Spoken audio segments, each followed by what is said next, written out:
So what was doing for the past 2 weeks without uploading? I decided I was looking at the needle and say, what's the good thing and the bad thing about this one? Well, there is not really as much that I included, but I'm gonna show you all as possible. So the specs are, well, let's see. Performance, you have a Apple 18 Pro chip, a 6-core CPU, a 5-core GPU, 16-core Neo engine. It gets a UEFI memory. Cooling is fanless, so it's going to use something different. And for the storage, it has a 256 of SSD. It rates around 1.6 gigs, so it's pretty good. And for the display, it has a 13-inch LED Leg Retina display with IPS technology, and the resolution doesn't really matter. But the brightness is up to 500 nits as a full RGB color, so it does not feature P3 white color or true tone, unfortunately. On the left, it has a USB 3 port, and on the right, it has a USB 2.0 port, and then it has an audio jack with 3.5mm handle jack, and then it has a wireless of a Wi-Fi 6E and the Bluetooth 6. And then for the input, it has a keyboard, a full high mesh keyboard. Note that it's not blacklight on the needle. And then for the Touch ID, it's not included on the base 2V6, which I have. It's only for the 5 and 12. And then for the trackpad, it's a medical Bluetooth touch trackpad. Does not support force touch or haptic feedback. And then for the camera and the audio, it has a 1080p FaceTime H3 camera with video balancing. Does not support center stage or desk view.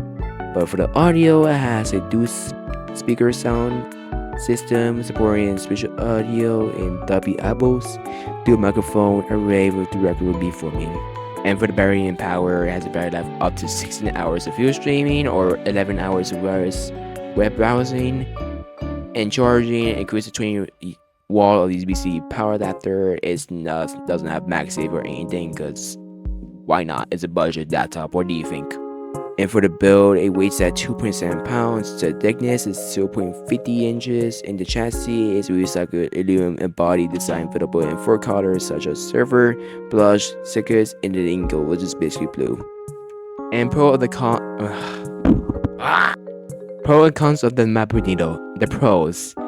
It's a good performance that it gets a RAM Macbook instead of tweaking out after opening more than 2 apps or tabs like my old laptop, which was Windows.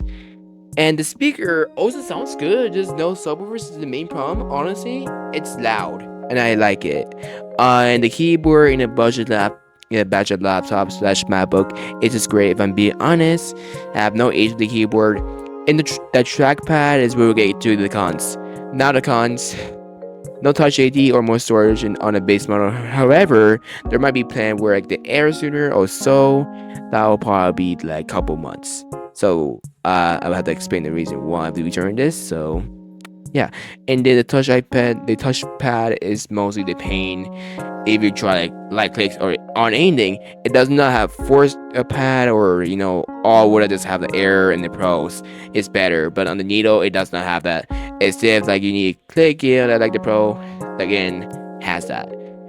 And the 8 GB of RAM is mostly the problem if I use it for heavy like 4K video editing, high graphics game on Roblox instead of like how I'm using for my editing on my gaming laptop, because this is not going to handle as much compared to what I'm using right now. The Needle is going either go straight kaboom or is it be worse. I don't know, but I'm not going to take the risk, and I'm just doing a gaming laptop as a video editing. And then lastly, the weight could be more lighter, but I'm a first time Mac user, so I cannot see as much on the first MacBook I have. Overall, this is not a bad laptop that I have in a while. Other laptop I have was either good or bad, but yeah. Another reason why I'm gonna return this is because it is not too much in my value for keeping this longer. The problem is that at WWE26, I was looking at what is support for the Apple Watches, and I don't see any support for the SE2, which one I have right now.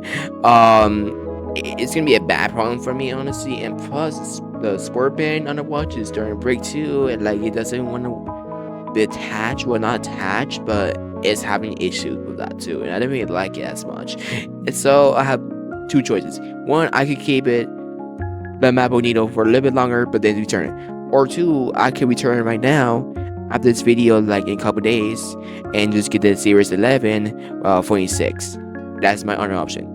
But I feel like the second option might be better because I don't see as a point in keeping this MacBook. It's like, oh yeah, you could do so much in this thing. You could do Final Cut Pro, as my friend mentioned it. Sure, Final Cut Pro is good, but I'm not gonna like do all that on this video. And I use KitKut. KitKut is better for me to do. I could do like 4K video editing if I want to, but it's not a needle. Unless if I have the Air or the Pro, then yes, the Pro or the Air, whatever I get, if I have enough money for it, I just go there. But in the story here, it's good, just not as like how I'm expected. Expecting is like where you're expecting to be good, like really good with more RAM, better touchpad, and everything else is not what I'm expecting from the Nito that I was really expecting. But I go constantly every single week to check on the MacBooks, and the best option I have right now is to just return it and do all that. So yeah, it's just a long story of reviewing this thing, and yeah, if I do another one, it's to be the Air or the Pro, or both.